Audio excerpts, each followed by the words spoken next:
하나님을 너무 무서운 분으로 생각하시면 하나님하고 대화가 안 됩니다.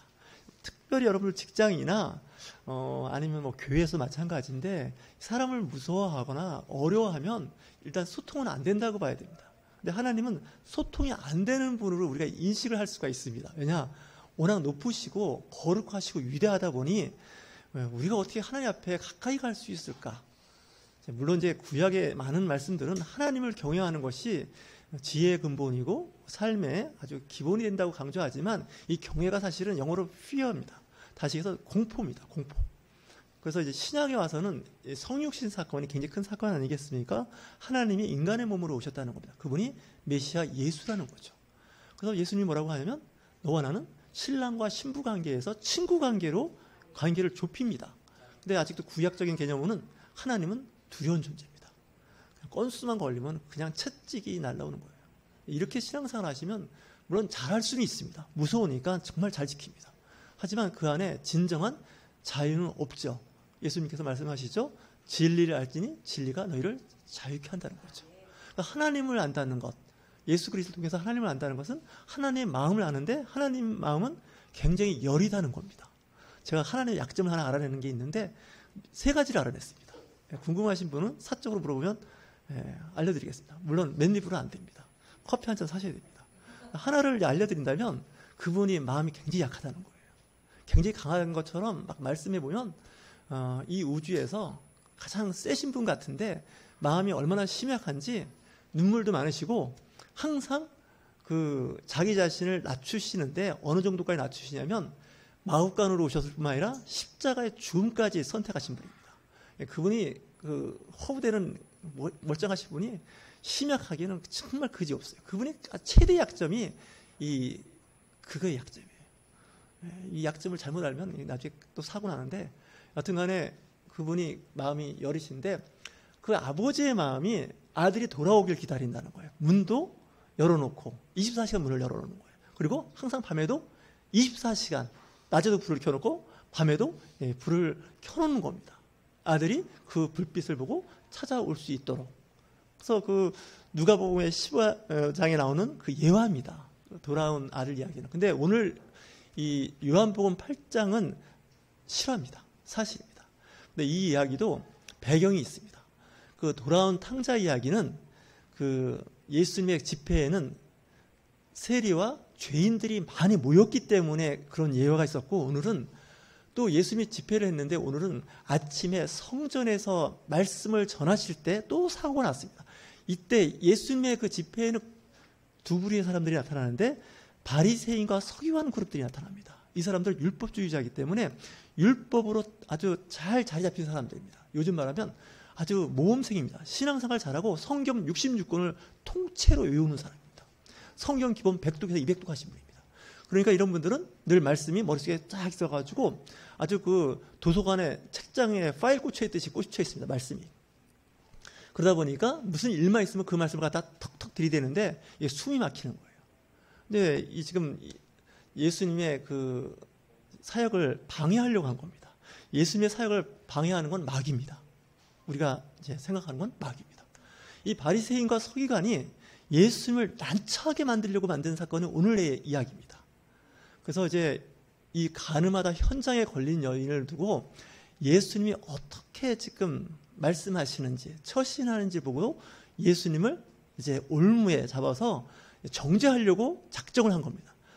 그러니까 이제 이렇게 할 때는 왜 그 바둑 둘 때나 뭐 장기 둘 때 혹시 외통수란 말 들어보셨습니까? 요즘 이제 청년들 하는 말은 빼박이라고 하죠. 빼지도 박지도 못하는 그런 아주 난처한 상황으로 예수님을 몰아가려고 했던 그런 사건입니다. 가늠하다 현장에 걸린 여인을 예수님 앞에 세우는 겁니다. 그러니까 공개망신을 주려고 했던 겁니다. 예수님을. 사람들이 많이 모여 있으니까 집회할 때 많이 모여 있는데 아마 이러고는 아마 못 피해갈 거야 이렇게 생각한 겁니다. 다시 얘기해서 모세 율법대로 하면 돌로 쳐 죽이는 겁니다. 현장범이니까. 그렇게 되면 이제 율법은 지켰는데 뭐가 없냐? 예수님은 사랑과 긍휼과 용서가 없다고 이제 그 사람들 사이에서 수군거림이 있겠죠. 율법대로 했는데 율법대로 한 건 문제 없지 않냐? 근데 거기에 뭐가 없냐? 눈물이 없다는 거예요. 관용이 없다는 거예요. 이게 참 문제예요. 그래서 세상에서 제일 나쁜 게 그거예요. 법대로 하자는 거잖아요. 우리가 막판에 가면 법대로 하자 그러지 않습니까? 요즘에 검사들이 하는 말이 있습니다. 본인이 할 일 다 하고 이거 그 외의 이야기는요, 판사님 앞에서 얘기하세요. 이게 검사들이 마지막 이야기입니다. 판사님 앞에서 하세요. 우리가 할 거 다 했습니다. 이게 사실은 굉장히 그 좋은 말 같기도 하지만 어떻게 보면 그 상대방을 아주 그냥 매몰차게 몰아세우는 말과 같다고 보셔야 됩니다. 법대로 하세요. 나는 할 일 다 했으니까 이제 판사님 앞에서 얘기하세요. 우리 같은 거죠. 우리가 할 말 다 했으니까 나중에 하나님 앞에서 심판받으세요. 이게 굉장히 맞는 말인데 하나님 마음을 몰라서 그래요. 그렇게 하면 안 됩니다. 저도 이제 끝끝내 한계 시점에 가면 나중에 하나님 앞에 기도하세요. 하나님 앞에 알아서 하세요. 이랬는데 이거 별로 좋은 말 같지는 않습니다. 그렇다고 해서 그냥 용서해 줘라. 뭐 그런 거 갖고서 그러냐. 그러면 또 율법을 어기는 게 되는 겁니다. 성경 말씀대로 안 삼게 되지 않습니까? 성경 말씀대로 적용을 안 시키게 되니까 정말 같은 예수님 다니면서 그 하시는 일 보면 율법을 막 뭉개기 시작하는데 구약 말씀을 뭉개는 거예요. 그러니까 그 당시 바리새인과 서기관들이 볼 때는 이거 아닌 것 같은데, 너무 심한데. 십계명 중에서 가장 결정타가 뭡니까? 안식일을 너무 우습게 봤다는 거예요. 안식일이 사람을 위해서 있느냐? 사람이 안식을 위해서 있느냐? 하나님이 일하니 나도 일한다. 오늘 제가 시편 121편의 그 말씀을 낭독을 했는데, 하나님은 주무시지도 않고 졸지도 않는다는 거예요. 하나님의 또 한 번의 약점이 있는데 오늘 공개할게요. 이 불면증에 시달리는 하나님이세요. 아멘 안 하시나 본데 하나님은 졸지도 않는데 24시간 주무시지도 않는데요. 우리는 창세기에 보면 6일 동안 세상을 모두 창조하시고 그 다음부터는 쉬신 걸로 지금까지 쉬시는 걸 생각하는데 그건 넌센스입니다. 그분은 이제 제가 봐도 좀 이상합니다. 우리는 잠 안 자고 못 사는데 그분은 이스라엘을 지키는 이는 졸지도 주무시지도 않는다고 말씀합니다. 그러니까 우리는 하나님을 오해한다는 거예요. 하나님에 대한 그 속성을 착각하고 있는지도 모릅니다. 더구나 예수님을 잘 믿는다고 하는 영적 리더들이 이렇게 나오면 진짜 답이 없습니다. 교회는 용서가 있는 곳이고 관용과 기다림이 있는 곳인데 저부터라도 조급증과 강박증이 아주 뼛속까지 붙어서 그걸 잘 해결하지 못하기 때문에 가끔 이제 문제들이 일어나는데 지금 예수님이 아주 난처한 상황에 몰린 겁니다. 지금 증인이 많습니다. 가늠하다 현장에 걸렸으니 뭐 증인들이 옆에 있었겠죠. 그리고 예수님을 정죄할 수밖에 없는 상황이 있는데 예수님께서 갑자기 그 말씀을 듣고서는 설교 말씀을 하신 거죠. 강의 말씀을 하시다가 갑자기 허리를 굽혀 땅에다가 글씨를 쓰십니다. 무슨 글을 쓰셨는지는 모릅니다. 저는 이런 생각을 해봤습니다. 그리고 이제 좀 시간이 좀 있었겠죠. 좀 시간을 기다리고 있는데 바리새인과 서기관들이 자꾸 예수님을 옆구리 쿡 찌르는 겁니다. 빨리 말하라고. 시간 없다고. 이거 빨리 좀 얘기하라고. 그랬을 때 예수님께서 말씀하시죠. 7절을 보면 그들이 묻기를 맞이 아니하는지라. 자꾸 재촉하니까 정말 예수님도 결국 이제 말씀을 하셔야 되는데 허리를 굽혀서 글을 쓰시다가 일어나서 이르시되 너희 중에 죄 없는 자가 먼저 돌로 치라. 이렇게 얘기를 한 겁니다. 너희들 중에 죄 없는 사람이 먼저 돌을 치라는 거죠. 사람들은 이미 벌써 돌을 다 들고 있었을 거예요. 말씀만 하시면 돌을 치려고 이제 돌로 치려고 준비하고 있었는데 그 말씀에 권위가 있는 거예요. 영적 권위가 그거예요. 그 말씀에 권위가 있는 거죠. 그랬더니 어린아이부터 시작해서 어른까지 그 현장에 있던 모든 사람들이 돌을 그냥 바닥에 떨어뜨리고 그냥 다 흩어지는 거예요. 어느 정도 흩어졌느냐? 예수님의 12제자까지 그 자리에 없어요. 예수님의 12제자까지 그 자리에 없고 오직 있는 사람은 가늠하다 현장에 걸린 여인과 예수님만 둘이서 그 성전에서 독대하고 있는 거예요. 제 아내가 늘 하는 말이 있어요. 당신은 어디 가서 여자하고 둘이서 커피를 마시거나 밥을 먹지 말고 상담도 하지 말라고. 그런 얘기 할 때마다 잠깐 그냥 저항감이 생겨요. 반항하는 생겨요. 무슨 목사를 무슨 범죄자 취급하고 말이지. 항상 독대를 하는 거예요. 예수님이 여자를 독대를 여러 번 하셨어요. 사실은 사마리아 여인하고도 독대했어요. 난 여러분들 독대하는 거에 대해서 나쁘다고 보는 사람 아니에요. 무능력한 사람이에요. 그거 두려우면 아예 하지 말든지 목사를. 그 살다 그럴 수 있는데 뭐 교회 여성 성도가 3분의 2가 넘는 교회인데 맨날 그런 얘기는 하고 앉아갖고 목사 발목 잡는 얘기 하지 마세요. 제발 좀. 설사 봤어도 모른 척하고 그래야지. 그걸 갖고서 그냥 마귀들이 교회를 흔들 때요. 다 그런 걸 흔들어요. 봤어도 모르는 척하고 그런 일이 있어도 그냥 넘어가야 되는데 한번 건수 걸렸다 해가지고 너 한번 멱살 잡고 끌어내는 것도 여러 가지예요. 현장에서 멱살 잡고 끌어내는 것도 있지만요. 그런 식으로 끌어내는 거. 여러분들 어디 가서 그런 거 하지 마세요. 하나님 하시는 거지. 자꾸 사람들이 하면 아주 머리가 아파져요. 이렇게. 지금 오늘 이 사건도 마찬가지예요. 예수님과 여인과 좀 독대하고 있는 거예요. 너를 정죄하는 사람이 어디 있냐 그랬더니 없습니다 그러는 거예요. 쫙 보니까 없는 거예요. 예수님만 있는 거예요. 그 얘기는 정말 대단한 일입니다. 우리는 내 죄는 보는 데는 굉장히 인색해요. 내가 잘못한 거에 대해서는 뭐 그럴 수도 있지. 그러면서 남이 잘못한 것에 대해서는 아주 예민한, 아주 바늘끝 같은 아주 예민함으로 접근할 때 한번 돌아보셔야 됩니다. 제가 오늘 특별히 그 복음성가를 불렀습니다. 오늘 집을 나서기 전. 이 가사가 굉장히 은혜가 되는 겁니다. 근데 왜 이런 곡이 찬송가로 안 들어왔는지 난 정말 이해가 안 돼. 정말 굉장히 중요한 거 아닙니까? 예배하기 시작하기 전에 이 찬양이 있어야 되는 거예요. 왜냐? 정말 나의 앞길 가로막는 친구 용서했는지, 그죠? 내가 교회 오기 전에 정말 기도하면서 출발했는지. 여러분 교회 아무나 올 것 같지만 교회 아무나 못 옵니다. 제가 보기엔 그렇습니다. 저도 목회하면서 목사님 이번 주일날 꼭 교회 갈게요. 이런 사람이 한두 명이 아니었습니다. 전도도 해봤고 노방전도 할 때 꼭 그랬습니다. 목사님 걱정하지 마세요. 이번 주는 꼭 교회 갈게요. 근데 이제 기다리지 않겠습니까? 안 오십니다. 정말 안 오십니다. 교회는 늘 거짓말이 난무하는 곳이 교회라고 생각하시면 맞습니다. 아멘 하시겠습니까? 무조건 아멘 하셔야 됩니다. 교회는 거짓말이 난무하는 곳입니다. 목사한테도 거짓말하고 권사님한테도 거짓말하고 집사님 다 거짓말을 합니다. 교회는. 근데 우리는 그거에 대해서 좀 뭐 교회가 이러지 이렇게 생각하죠. 한국 사람들이 하는 지나가는 말이 많이 있는데 이런 말이 있다고 하죠. 우리 한번 언제 시간 되면 밥 한번 먹지. 밥 한번 먹자고. 이 말은 밥 안 먹습니다. 평생 안 먹습니다. 시간 나면 한번 차 한잔 해. 이런 말도 이제 믿으면 안 됩니다. 저는 이제 바본지 순수한지 꼭 믿었습니다. 그러면 왜 연락이 올 때가 됐는데 안 오지? 3년 기다려도 안 오더라고요. 심지어는 어느 목사님도 마찬가지고 전도사님도 마찬가지예요. 특히 여자들이 공수표를 많이 남발하는데 죄송합니다. 또 편향적인 얘기 한다고 또 뭐랄까. 목사님 교회 한번 꼭 갈게요. 지금 14년째 안 옵니다. 교회 시작한 지 14년 됐는데 안 옵니다. 목사님 안수 받으면 제가 그 교회 다닐게요. 2분 있었습니다. 지금도 안 다닙니다.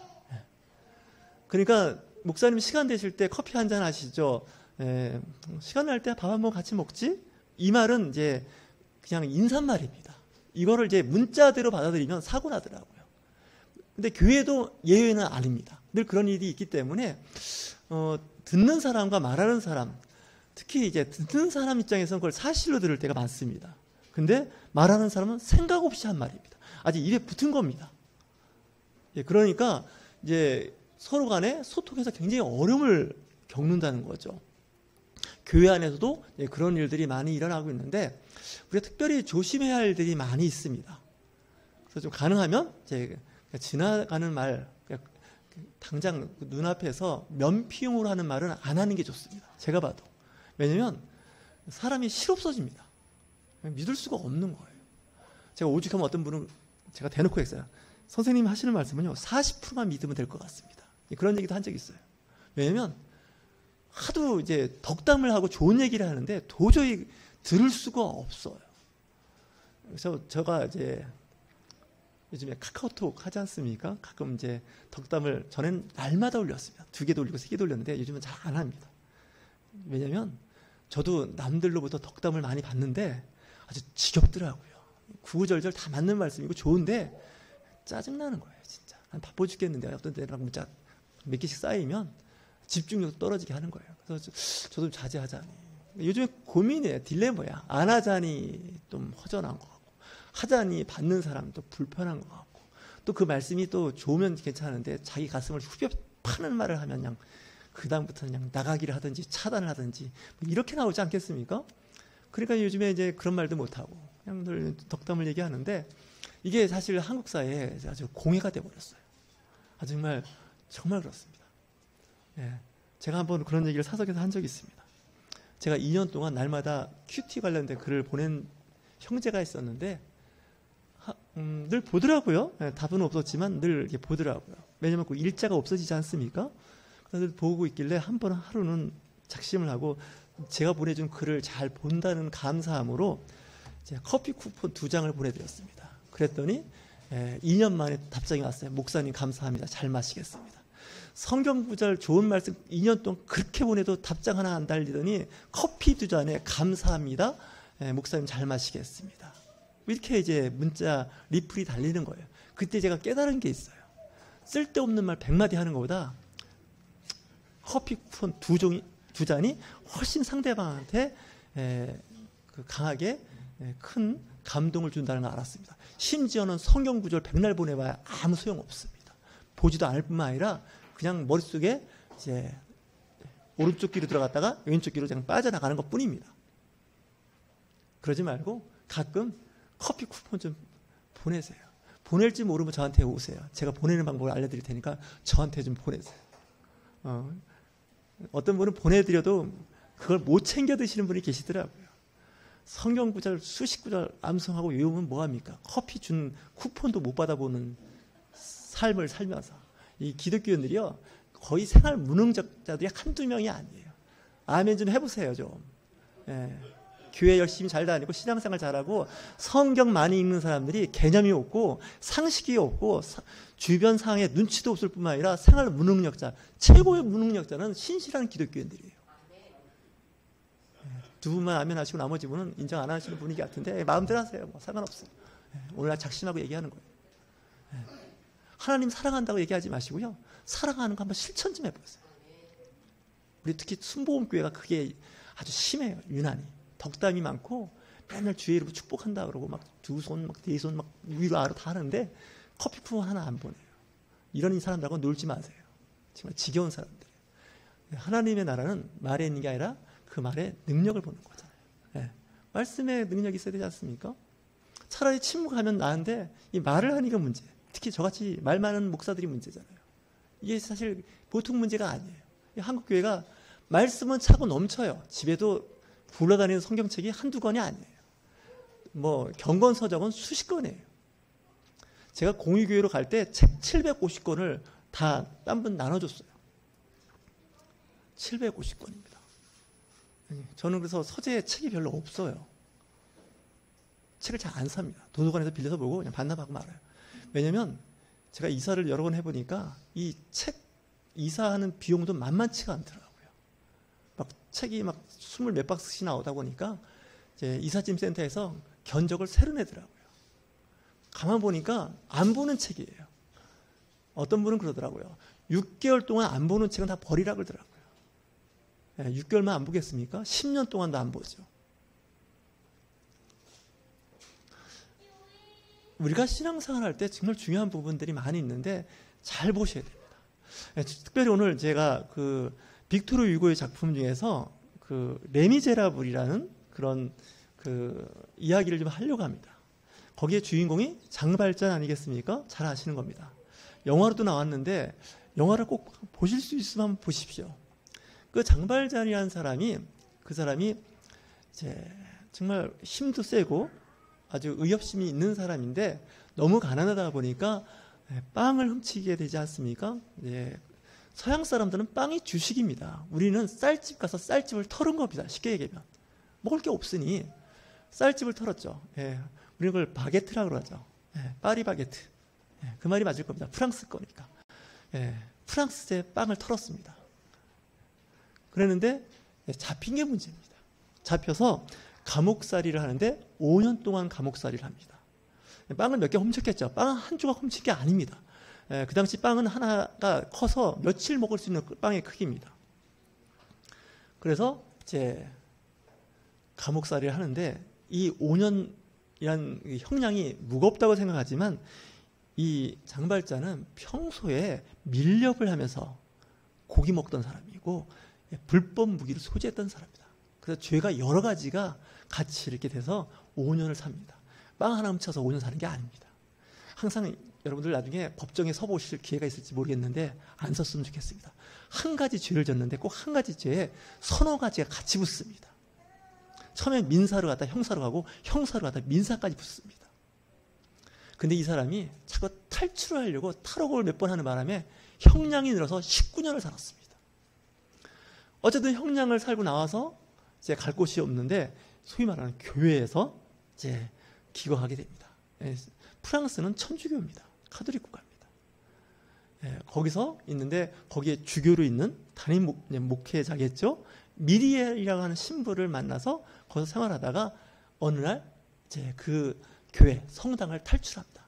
탈출할 때 그냥 갔으면 되는데 성전에서 쓰는 교회에서 쓰는 은식기 몇 개를 돈 되는 걸 챙겨서 나갔습니다. 그러다가 거리에서 불신 검문 형사한테 걸린 겁니다. 경찰한테 걸렸는데 보니까 그가 갖고 있는 물건이 이 교회에 있는 성구 아니겠습니까? 그래서 이제 그 미리엘 신부한테 가서 내가 보니까 이건 교회 물건입니다. 아마 그 경찰도 아마 그 성당을 다닌 것 같습니다. 보니까 이 교회에 있어야 할 물건이 개인이 갖고 있지 않습니까? 또 생긴 것도 강도처럼 생긴 도둑처럼 생긴. 응? 그랬는데 이제 미리엘 그 신부가 하는 말이 정말 중요한 얘기입니다. 그거 내가 줬다는 겁니다. 그리고 은초 때까지 덤으로 주는 겁니다. 이것까지 주는 거예요. 이거 가져가라고. 돈 안 되니까 별로 도움이 안 되겠죠. 그래도 한 30만 원 한다고 그러더라고요. 중고 시장에 가면. 저는 이 미리엘 주교가 대단한 사람입니다. 우리 같으면 교회 물건을 훔쳐가 저주를 받을지어다. 마귀 뭐 이러지 않습니까? 다른 것도 아니고 교회 물건을. 근데 그 신부님은 주는 거예요. 내가 줬다는 거예요. 그러니까 경찰이 할 말이 없지 않습니까? 내가 줬다니까. 갑니다. 그때 장발자는 회개를 하는 거예요. 감옥소, 교도소 19년에서 사람을 교화를 못 시켰습니다. 오히려 악심만 생겼죠. 원망과 불평만 생긴 거죠. 근데 그 주교, 미리엘 주교의 그 선물, 하나님이 주신 선물이죠. 그래서 이 장발잔이 이 은초 때 교회에서 쓰는 거는 그 당시 굉장히 값비싼 거였거든요. 그걸 팔아서 사업을 해서 큰 돈을 법니다. 그리고 나중에 이름도 바꾸죠. 이름도 바꾸고 해서 이제 마들렌이라는 이름으로 해서 나중에 좋은 일을 많이 합니다. 그래서 그 지역에 시장이 됩니다. 시장. 그러니까 한 사람이 변하니까 어떻게 돼요? 대단한 사람이 되는 거예요. 사업을 해서 돈도 많이 벌었고 시장도 됐습니다. 그리고 그는 항상 겸손했다는 거죠. 영화 속에서 책에서 물어보죠. 장발잔 집이 어떻습니까? 집이 어떻습니까? 했더니 일반 사람이 사는 집하고 똑같은 거예요. 우리는 보통 이제 공관이라고 하지 않습니까? 시장 공관, 뭐 총장 공관 뭐 이렇게 있는데 평범한 집에 살면서 많은 사람을 도왔습니다. 그리고 특별히 고제트라고 하는 그 창기죠. 일찍 죽은 그 창기의 딸을 자기의 양녀로 입양해서 잘 키웁니다. 여러분 이걸 잘 보셔야 됩니다. 이 교회가 그런 역할을 해야 되는 거죠. 교회가 사악하게 얼마나 사악한지 원망과 불평과 싸움은 다 교회에서 일어나고 있어요. 소송도 마찬가지예요. 이거 성령이 역사하지 않는 교회입니다. 십자가만 걸려있고 그냥 예수 이름으로 기도만 할 뿐이지 거기에는 악한 영이 이미 벌써 접수하는 교회들입니다. 교회가 크던 작든 아무 상관없습니다. 그래서 악한 영에 잡혀있는 교회인지 성령이 역사하는 교회인지 잘 보셔야 됩니다. 나는 이런 생각도 합니다. 신앙생활 하실 때는요, 의리 따지시면 안 됩니다. 신앙생활 하실 때. 이 영적인 건요, 의리를 갖고 살 일이 아닙니다. 영적으로 바로 잡혔는지 안 잡혔는지 그걸 보시고 신앙생활 하셔야 돼요. 이거 잘못하면요, 수십 년 평생 그 교회에 있으면서 나중에 천국을 어떻게 갔는지 모르겠는데 상급이 하나도 없습니다. 오히려 진짜 책망받을 일만 많을 수 있다는 거죠. 이 교회 기준이 잘못 잡혀버리면 완전 쓰레기통이 되어버립니다. 물론 정화시킬 수 있는 능력이 있으면 괜찮은데 거의 정화시킬 수가 없을 만큼 교회는 오염되어 있다는 거죠. 저도 그 생각에 생각이 많이 오염됐다는 생각을 할 때가 많습니다. 목회자로서 생각이 오염이 돼 있더라고요. 이 정화하고 회개하며 자꾸 나가야 되는데 뭐 어떤 이단 종파에서는 한 번 회개했으면 됐지 무슨 자꾸 회개하냐 그러는데 교리적인 문제가 좀 있습니다. 오늘 집을 나서기 전 용서한 사람이 있는지 또 회개를 할 수 있어야 됩니다. 신앙생활 하실 때 회개가 전제되지 않는 신앙생활은 굉장히 위험합니다. 그냥 오라고 했으면 왔는데 뭐 성경 지식도 알고 신앙생활로서 뭐 이렇게 경건하게 사는 것도 알지만 이게 안 되면 나중에 말씀 붙잡은 깡패가 돼버립니다. 성경 말씀을 붙잡은 깡패가 돼가지고 여러 사람을 힘들게 합니다. 목회자도 힘들게 만들고 내 주변 사람들을 다 힘들게 만든다는 거죠. 참 쉽지 않은 얘기입니다. 그래서 이 빅토르 위고의 이 장말잔 레미제라블, 불쌍한 사람들이란 뜻의 프랑스 말 아니겠습니까? 이 불쌍한 사람들에 대한 이야기를 이제 1861년에 출간한 소설이라 그래요. 근데 이 빅토르 위고는 좀 개인 사적인 얘기를 하면 무교회주의자였습니다. 나 죽을 때 교회식으로 장례하지 말라고 그런 얘기까지 했던 사람입니다. 그러니까 그 당시 프랑스의 그 천주교, 카톨릭이 얼마나 부패하고 썩었는지 이 소설 속에서 볼 수 있어요. 단 그 주교 한 사람만은 그래도 영적인 사람이죠. 세상이 아무리 탁하고 어두워도 하나님께서 바알에게 무릎 꿇지 않은 사람을 남겨두지 않습니까? 있습니다. 그걸 잘 발견하는 게 굉장히 중요한 거죠. 오늘도 마찬가지입니다. 이 여인이 현장범으로 잡힌 겁니다. 꼭 가늠해서 현장범이겠습니까? 절도하다 현장범도 있을 수 있고요. 폭력에도 현장범이 있을 수 있어요. 폭력도 많이 일어나지 않습니까, 요즘에? 그럴 때마다 하는 얘기가 있죠. 죄 없는 자가 먼저 치라는 거죠. 저도 그런 생각을 종종 해봅니다. 마음에 원한이 있고 불만이 많으면요, 성격이 과격해집니다. 아실 거예요. 사람의 성격마다 차이는 있겠지만 과격해집니다. 그래서 심지어 죽이고 싶은 생각이 들 정도예요. 굉장히 무서운 생각이 들잖아요. 그때는 정의와 공의의 그 칼날이 그렇게 갑니다. 근데 그건 마귀의 도구가 되어버립니다. 정의와 공의는 세웠지만 그 마귀의 도구로 쓰여지는 것뿐이더라고요. 마귀는 간교하기 때문에 아주 성경을 잘 압니다. 여러분이나 저보다 마귀는 성경을 더 잘 알고 해석도 합니다. 근데 악한 쪽으로 방향을 틀어버립니다. 그래서 바리새인과 서기관들이 지난주에 말씀드렸던 그 서기관과 바리새인들이 예수님의 말씀을 들으면서 생각이 어때요? 항상 악한 쪽으로 가더라는 거죠. 성경에 정통했는데 생각은 악한 쪽으로 가더라는 거예요. 그래서 예수님께서 저들을 보고 뭐라고 합니까? 눈을 떴으나 보지 못하는 영적 맹인이라는 거예요. 심한 말로 하면 독사의 새끼들이라는 거예요. 아니 성경을 많이 공부하고 성경을 아는데 말씀대로 살려고 몸부림치지 않습니까? 일주일에 이틀씩 금식하고 11조와 감사 헌물을 빠짐없이 드리는 저들이었지만 하나님은 뭐라고 하시냐요? 예수님을 통해서 독사의 새끼라는 거예요. 그래서 이 교회가 잘 잡혀있고 말씀대로 잘 사는 교회가 오히려 독사들이 우글거릴 수가 있어요. 그 못하는 사람을 정죄하고 막 디스하죠. 그렇다고 해서 뭐 교회의 헌물이나 무슨 봉사 이걸 소홀히 하는 뜻은 절대로 아닙니다. 그 마음 가운데 교만하는 마음이 있어서 안 된다는 거죠. 내 스스로가 낮추고 낮춰서 나는 아무것도 아닙니다. 이런 마음을 가져야 되는데 우리는 잠깐 우쭐대고 싶어하는 게 있지 않습니까? 속된 표현대로 하면 뽀대고 싶은 게 있죠. 내 안에 어떤 지적 능력 때문에 아는 것 때문에 뽀대는 능력이 있다 그러면 나는 일단 그 순간 사단에게 잡혀 있는 겁니다. 그래서 빨리 내쫓아야 됩니다. 그게 오래 가면 내 인격과 내 삶에 그냥 결합돼 갖고 이 구분이 안 됩니다. 제가 이렇게 가끔 이제 청소를 해보면 제가 좀 개인적인 얘기입니다만 화장실 변기를 제가 닦는데 저는 날마다 닦습니다. 더러워서 닦으면 되게 힘듭니다. 잘 안 닦입니다. 묵은 때가 쩔어서 안 닦입니다. 딱 보면 깨끗하지 않습니까, 변기가? 근데 저는 닦습니다. 왜냐?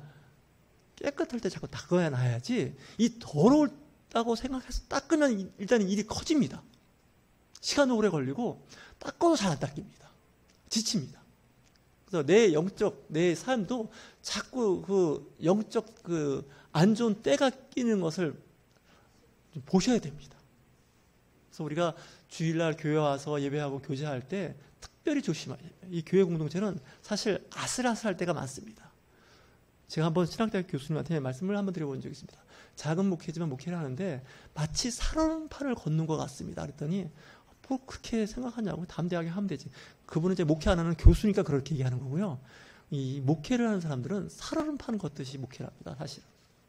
여러분들은 아무 생각 없이 그냥 교회 와서 가시는지 몰라도 저는 좀 그렇습니다. 예, 옳고 그름을 떠나서 굉장히 조심스럽습니다.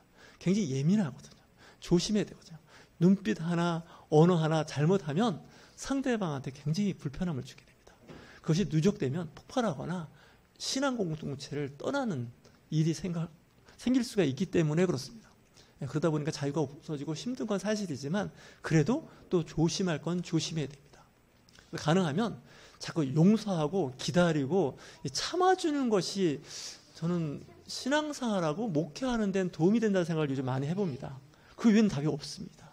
말씀에 다 있습니다. 여러분들에게 정말 덕이 되고 살이 되고 피가 되는 말씀 많습니다. 근데 하면 안 된다는 생각 드는 말씀이 의외로 또 많습니다. 하지만 여러분들은 다 지성인이고 또 지혜로운 분들 아니겠습니까? 또 성령이 충만한 분들이니까 이제 20대가 아닙니다. 30대도 아닙니다. 물론 여기에는 20대, 10대도 있지만 여러분 생각하실 때 잘 생각하셔야 됩니다. 오늘 이 가늠하다 현장에 걸린 여인한테 예수님께서 말씀하시죠. 나도 너를 정죄하지 않겠다는 거죠. 나도 너를 죄 있다 하지 않겠다. 아니, 현장범한테 그렇게 얘기하면 안 되지 않습니까? 나도 너의 죄를 보고 있다 지금. 너 앞으로 그렇게 살지 마. 앞으로 잘해. 이렇게 되지 않습니까? 근데 예수님은 그냥 지나간 걸 용서해버립니다.